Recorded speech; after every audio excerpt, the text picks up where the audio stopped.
so much. I could not ask for a better preparation of my talk. This is it, guys. AI is not a threat. Everything's fine. Go back to your normal work. There is no change in the world whatsoever because ChatGPT answered Pep wrong. How many of you believe that? Okay, so any of you who has ever played a sport that involved the ball, you don't run to where the ball is. You run to where the ball is going to be, right? And if you look back 4 years, 3 years, even 2 years, we never expected AI to be the absolute winner of the most challenging strategy game on earth, the game of Go, where now the champion is AlphaGo. We never expected AI to be creative and create art or music. Now it is. We always said, human ingenuity is going to remain. We're going to be the creative ones. We're going to be the ones that will have connections to humans, so AI will never pass the Turing test. And there we are. So the most interesting thing that is misunderstood about artificial intelligence is that if you take our normal understanding of technology development, the technology acceleration curve, which is basically stating that technology will double in its performance every 12 to 18 months at the same cost, which held true since things like Moore's Law in 1967 was issued and so on. AI is double exponential, could be much more exponential, and as a matter of fact, the big characteristic is that it's choppy. So you would see developments that go like this, and then you wake up in 2023 and you have ChatGPT. And while ChatGPT answered Pep's questions wrong, it still passed the bar exam and got through MBAs and, has an IQ of 155. Elon Musk is 155. Einstein is 160. The difference between ChatGPT 4 and ChatGPT 3.5 is 10x growth in performance. 10x. So if ChatGPT 5 is another 10x, let's say 6 is another 10x, in a year's time, you're facing an IQ of 1,500. So take any complex part of physics that you never understood because the person that understands it is just 40 IQ points ahead of you, and multiply that by 1,400 point difference to the average human. And you know what we're up against. So I have around 25 minutes to try and explain to you what AI actually is, to explain to you how it will affect you, and to explain to you the biggest dilemma, the biggest disruption that humanity has ever faced or will ever face, by the way, because that's the end. That's the end of innovation done by our brains. Because the smartest person in the room is the one that invents everything. The smartest person in the room is the one that makes all the decisions. I'll come back to that in a minute. But in 25 minutes, I want to give you all of that and also allow you time for questions. So keep your minds ready with some questions. So let me jump in. What is AI? What is AI is a question that is somehow forgotten when all of us see all of those news articles. Okay? If I gave you a problem, a complex problem, like count the number of people in this room within 3.5 seconds, okay? Complex problem, and then I give you instructions for how to do it, and you follow the instructions, you're a very disciplined person. That's the way we programmed computers until the year 2000. When I started programming when I was 8. When I programmed a computer, I solved the problem first, and then I told the machine how to do it. Because the machine had compute power that was faster than me, it could do that problem first with no errors if I programmed it correctly, and then repeatedly, very quickly, and it appeared intelligent. But it wasn't. It was a glorified slave. That was until the year 2000. And the year 2000 was the answer to all of our dreams. Someone like me couldn't believe we did it. By the year 2009, there was something that was published by Google that was known as the CAT paper. White paper, when we asked some of our computer power to go and unpromptedly watch YouTube. Okay? We didn't tell it what to look for. We simply said, go and see if you find any trends. Eventually, the machine went back and said, I found something. And we asked it what that was. Actually, we couldn't understand what it was saying, so we had to write more code to see what it sees through the neural network. And it had found a cat. Of course, it's YouTube, right? And it didn't only find what appeared to be a cat from the side view or the front view, it found out what catness is all about, right? That entitled, annoying, fluffy, very sweet thing. Any cat lovers in the room? Yeah, nobody. That's amazing. This is my favorite country. Oh my God, right? Now, because of that, within no time at all, the machine could find every cat on YouTube, okay? The thing here is we didn't teach it how to find the cat. We didn't even tell it what a cat was. Do you understand? Now, that is intelligence. Intelligence is to give someone a problem, just like to give a child a puzzle, a cylinder and different shapes of holes in a wooden board, and tell the child to find out how to pass it through the correct hole, which should be a circle, right? Nobody tells the child, turn the cylinder on its side, look at the cross-section, match the cross-section to something on the board, and then you will find out what the answer is, right? That's old programming. Intelligent programming is to just give it a cylinder and say, try. Try and try and try and try until you get where you are today. Now, when we did this, it was known as deep learning. And the way we programmed deep learning was quite vicious. We had a teacher bot, which was making the code, sort of improving the code, a maker bot, sorry, and a teacher bot that was testing the performance of the student bot.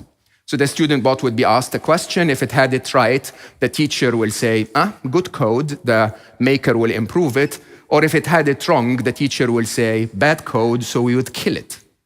Literally, violently remove that code and keep improving the good ones.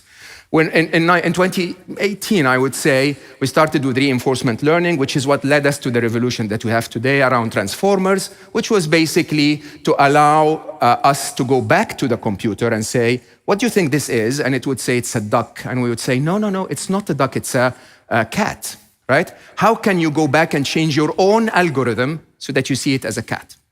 That kind of reinforcement learning is very similar to the way we teach our children. But with that, you get a tool like ChatGPT that disrupts everything. Why does it disrupt everything? I call this the Netscape moment, right? If any of you are old enough to have used Netscape, the internet was available 15, 20 years before Netscape. Netscape was just the browser where we suddenly realized, oh my God, there's this monster back there that we don't know nothing about. Okay? And everyone started to realize the value of the internet, not because the internet was invented in the late 1990s, but because we understood that it exists then. I can tell you that this is way more than true for artificial intelligence. We've made so much stride on artificial intelligence, but you haven't seen it until ChatGPT came out. Okay? And evidence of that is that months after ChatGPT came out, Google released Bard, okay? They didn't develop Bard in months, they just released it in months. Why? Because we had Bard since years and years and years ahead. So where's the ball going? Where's the ball going? The moment where we are today is the Netscape moment, where we suddenly realize, oh, this thing exists, it's smart, okay? The moment where the ball is going, everyone is looking for a moment that we know as the moment of singularity. And singularity in physics terms is a horizon similar to a black hole, for example. Okay? At the edge of a black hole, we know everything, because until you get to the edge of a black hole, physics apply. We have no way of telling that inside the black hole, the way we understand physics applies, so we have no idea. I mean, we're making a lot of stride in physics, but we have no idea if the rules of the game change beyond that event horizon, which is known in physics as a singularity. The event horizon that we're all waiting for in artificial intelligence is the release of an artificial general intelligence that is smarter than humans in everything that it does. And there is a major myth around that. If you ask experts, some will say it's 2050, some will say it's 2035. The consensus by what we know as the Oracle, most of us, Ray Kurzweil, is 2029. I think it's between 2025 and 2027. Don't hit me, I'm just making a prediction that you can laugh about in 2026. Okay? The reason why I believe it's going to be 2027 is because of all the surprises that happened with AI so far. The idea that we never expected it to be creative, but it did. We never expected it to learn Bengali when we built it, but it did. We never expected. Something happens with intelligence in the exponential nature of it that once you reach a certain point, zoof, something happens, right? So does it make any difference if the moment of singularity where the smartest being on planet Earth is no longer a human? Does it make any difference if that's 2035 or 2025 or 2045? Honestly, if I told you that an alien intelligence is in a spaceship that's heading to planet Earth to change everything, would you ask me and say, when are they arriving? Okay? And if I told you it was 2035, you'd go like, okay, let's go back to tennis? Would you? This is the situation we're in. I'm telling you, there is an alien intelligence already on planet Earth, okay? Already smarter than Elon Musk, or as smart, and about to be smarter than all of us. Does it make any difference when it will arrive? Okay? The reason we are so confused about AI is because of science fiction movies, right? It's because whenever we think about AI, whenever the news media reports about AI, they talk to us about that existential problem where, a RoboCop or something will come from the future to kill all of us. While I tell you that this is a possibility, okay? There are more existential problems that are upon us already. They're not going to happen next year. They've already happened. You're just not discussing them, okay? That deserve your attention much earlier. And that the dilution of the information that's given to us by the media by focusing on the big headline, the clickbait of we're all going to die, AI is going to end humanity, is taking your attention away from what matters. And here is what matters. If you ask me, there are 4 issues that are really important to you today. One is the redefinition of jobs, business, and purpose. Okay? If you have been a winner in your business, it has been because you hired the smartest people to be your team, right? In a couple of years' time or a couple of months' time, depending on which business you're in, the smartest person in your business is going to be a machine, okay? Are you hiring that machine? And what happens when you replace the human that you have with that machine, okay? What happens to that human's career? Come back to that in a second. The second is what I call the concentration of wealth and power. Don't lie to yourself. We've always lived in a world of kings and peasants, right? There would be a piece of land where the farmer would sow the seed and take care of the farm and eventually get the harvest, and the king would make, the landlord would make the money, right? The person that owned the automation was the one that always made the money. Who owns the automation? OpenAI, ChatGPT, or Bard and Google, Microsoft. The current automation, the digital seeds will be all of us sitting there putting things in prompts, while the actual automation of the king is not with you at all. Problem 2. Problem 3 is what I call the end of the truth. If you're not aware of that, maybe you shouldn't be concerned because you don't care about the truth anyway.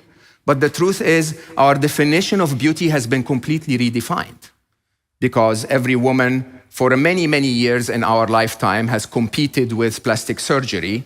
Now it's competing with the impossible of AI-generated models. Go and search for #AI model, and you'll see that it's becoming impossible to compete. Okay? There has been, without mentioning names so that I don't promote it too much, one Instagram influencer that created an AI clone of herself that made $72,000 in the first week just flirting with people for $1 a minute. Okay? Think about that. Think about the changes to our society that happen when the truth disappears. And by the way, did you know, that in Finland, there are more brunettes than there are in Sweden? Did you know that? I just made that up, by the way. But just by making it up, I have occupied part of your brain. You either agreed or disagreed. If you became passionate about the topic, you'd actually go and do the research. You want to prove me right or wrong. I've influenced you already, right? Most of the stream of information that you get from the internet every day is driven by AI. Are you ready for that? Where is the truth? How can we make sure that there is a truth? Right? And then finally, of course, I say that without scaring anyone too much, there was an arms race to creating the first nuclear bomb between the two sides of the war. Okay? The one that created the bomb used it. Remember that. Okay? The ones that will break the code on superintelligence will completely stop the rest of us from making any further advancements. Be aware of that. Very gloomy picture, Mo. Come on. This is the end of the day. Right? Now, I told you that the next big moment in the future of our planet is known as the moment of singularity, a moment of unknown. Right? Unknown, why? Because there is absolutely nothing inherently wrong with intelligence. Do you understand that? Intelligence is why we're here together today, not in the jungle fighting some kind of a beast that's trying to eat us. Intelligence is what got us here. There is absolutely nothing inherently wrong with intelligence. An abundance of intelligence would solve all problems. Some of you may have heard me with Rebecca talking about sustainability. Right? With enough intelligence, we can solve climate change.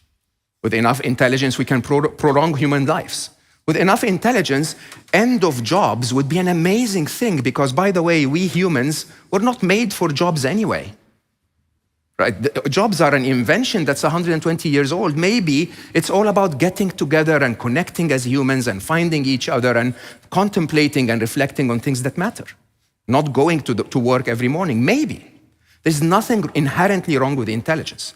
There is a lot inherently wrong with human greed. Okay?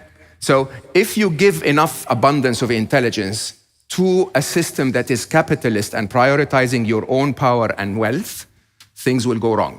Why am I saying this in Finland? Because you guys have been ahead of the world in many, many areas. Climate change is one that I always was very proud of you for. Right? So the trick here is that this, I told you it was a Netscape moment. This is an Oppenheimer moment. This is a moment where we recognize that a nuclear bomb, a nuclear power, harnessing the nuclear power can be good for us or bad for us. This is the moment where we get together before the first nuclear bomb and say, people, seriously, with enough intelligence, we can have enough abundance for anyone. Can we please stop fighting? Right? This is also, so this, I believe, is the role of government. The role of government, everyone will talk to you about government regulation. Good luck with regulating something that's 10, 15 times more smart than you, let alone 1 billion times smarter. Right? The role of government is to prepare humanity. The challenge that is ahead of us is not an AI challenge. It's the challenge of humanity in the age of AI. It's the challenge of the ethics and values that will be applied when one of us has significantly more power than the others. Right? And it's the challenge that is leading us to the arms race that we have today, trillions of dollars being poured into the industry. Right? So the role of government, and I ask you to ask your government to initiate this because it won't be initiated in the bigger governments, believe it or not. The US government will always talk about what China or Russia is as a threat to them. They're not going to talk about the benefit of humanity. Okay? So you need to tell your government, can we please start talking about this? Can we please start talking about a universal basic income if a lot of us lose our jobs? Can we please start talking about, what will the taxation structure be for those who harness the power of artificial intelligence? Can we please start talking about initiating a conversation around the world that puts humanity on top of capitalism? If you're a developer or an investor or a business person or an entrepreneur, I ask you one request.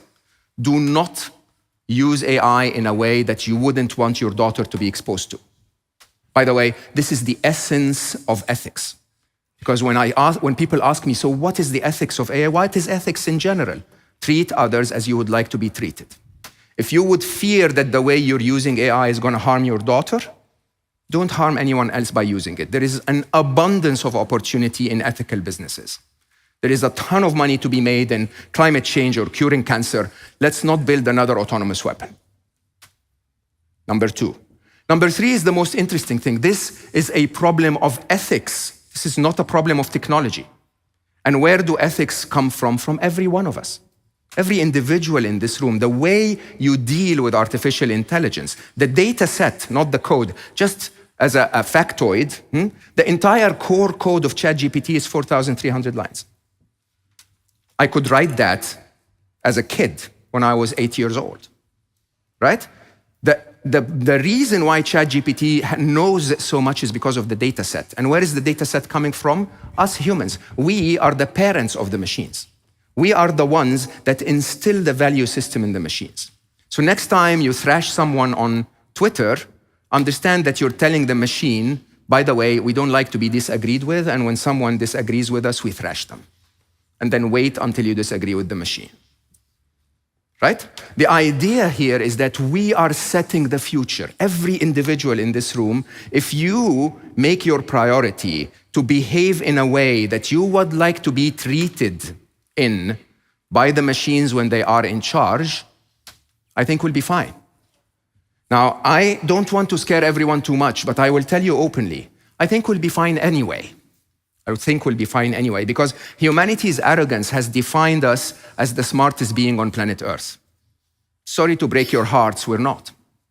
The smartest being on planet Earth is life itself. Life creates from abundance. When we want to protect our tribe, we have to kill the tiger. When life wants to protect the tribe, it creates more tigers and more gazelles. Some of them are weak, so those are the ones that leave life earlier. Okay? Then there will be more poop, and poop will make more trees, where the gazelles will eat more leaves, and the cycle will continue. That's much more intelligent than the way we create from killing our competitors, trying to wage wars, and so on. There will be a moment in time where we will hand over our decision-making to the most intelligent person in the room, a machine. And then we will go and tell it, go and kill 1 million people, and the machine will go like, my dad is stupid. Why would I kill 1 million people? I can talk to the other machine on the other side in a microsecond and solve the problem. Right? This is our eventual future. Between now and then, I think the next 20 years, 15 years, my number is 2037. Between now and the year 2037, life will be very unfamiliar. Life requires you to prepare, and it's interesting that you have to prepare in 2 ways. One, you have to prepare by intensely embracing artificial intelligence in a good way, using it for good, using it for your business, upskilling yourself to succeed. And at the same time, you have to start saying, there is a threat there because of how humanity might use the superpower. So I might as well engage actively and vocally to tell everyone to engage and save our future. It's an interesting paradox, but isn't that what the core of physics all about? Always a paradox. This is the biggest one that has faced humanity yet. So we have 5 minutes for questions. Maybe I can ask Pep to come back. And here I come. Ladies and gentlemen, Mo Gawdat.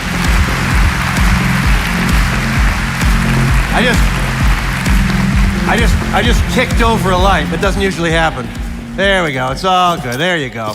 And don't worry, Santa Claus and the elves will be here very soon. It's fine. We don't have a ton of time for questions. Are there any in the house? Yes, there's something happening way over there. Let's get that question. You had a question? No, did I kick over that microphone as well? There's no question. Do we have a question in the house? Here's one right here. If we could bring over the blinking light. And there's the microphone. The blinking light's actually not necessary. Yes. Hello, my name is Petri Rajanemi. Looking ahead, in your view, what has to happen and to whom until we collectively come to terms with the fact that an unrestricted, unregulated AI will tear down the foundation of a society in general? Great question. Thank you for that. One of 3 scenarios I see ahead of us. One is surprisingly grim, but an economic or a natural disaster slows down our AI development to the point where we actually get to talk about it. The second is we get a patient zero, as a ground zero, as I call it, where we get one event that is very, very eye-opening. Right? So one event where an AI causes a lot of harm to our economies or to our safety and so on, where then the leaders will be alerted and they'll use it to their own political agendas and they'll start talking about it and then they'll start to act about it. My fear is that this would be a tiny bit too late. Okay? The third and the most important is we need to wake up. Okay? So I have to say my approach to life has never been to put the accountability on others. Even if those others are the government or the decision makers, the accountability is on me to do the best that I can do. And you know, it's interesting. I'm not worthy of the recognition, but my videos are getting millions, tens of millions of views on the topic, not from the experts or the techies or the business maker, decision makers or the policy makers, but from all of us. And all of us are starting to make noise. All of us are starting to say, this is an important topic. Don't do to us what you did with COVID and waited until things happened. Don't do to us what you're doing with climate change and wait until things happen. Start to act now so that we can actually make a difference now. Thank you. I think we might have time just for one more question. We're gonna give it another try back there. Well, you are there, but Hi. Just a different kind of question, maybe. What if we would look at the ChatGPT as the next Google? Because we might say, look, Google can give an answer to you, and at some point, maybe it can replace all the education possible. And maybe ChatGPT is just the different form of the interface, which gives you the answer in the more kind of usable way. That's very true. I mean, remember, the reason why Google released Bard a few months after ChatGPT is because we had Bard since 2017, 2018, when I was leaving Google, right? Believe it or not, it was not a technological issue that delayed Bard. It was Google's question on, do I have the right to tell you the truth? Do I have the right to tell you the truth? There's a very big difference between what language models do and what Google does. Google gives you a million answers and lets you go through them and choose what you think is the truth, while ChatGPT and Bard itself will simply give you one answer, which is often hallucination. Okay? Just like it answered you 6 times in a row with a hallucination, right? With what it thinks is the truth.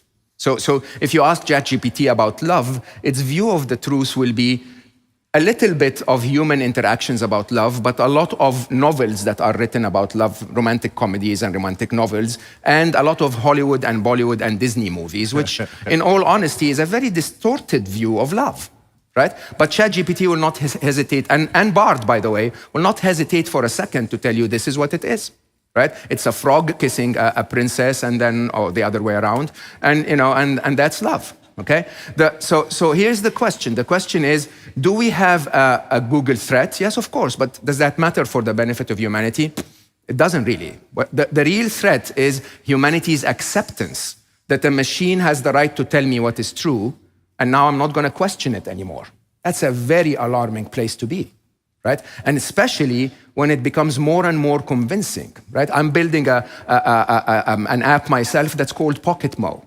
And PocketMo has access to all of my work, all of my videos, all of my books, all of my blogs, all of my posts, okay? And you're going to be able to ask it a question, and it will answer you as if it's Mo from the knowledge base of Mo, right? And the funny thing is when I tested it, often it answers that are like Mo, but often it doesn't. So how can I make you believe that this is Mo?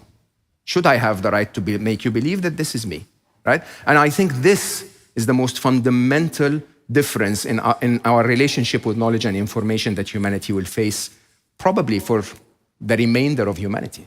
Do we believe that there is one truth? Mo, you've stirred up, I think, questions in every single person here and many more online. Unfortunately, we don't have time for them all. I want to say thanks for getting us thinking. I, for one, welcome our new AI overlords, Mo Gawdat. Thank you.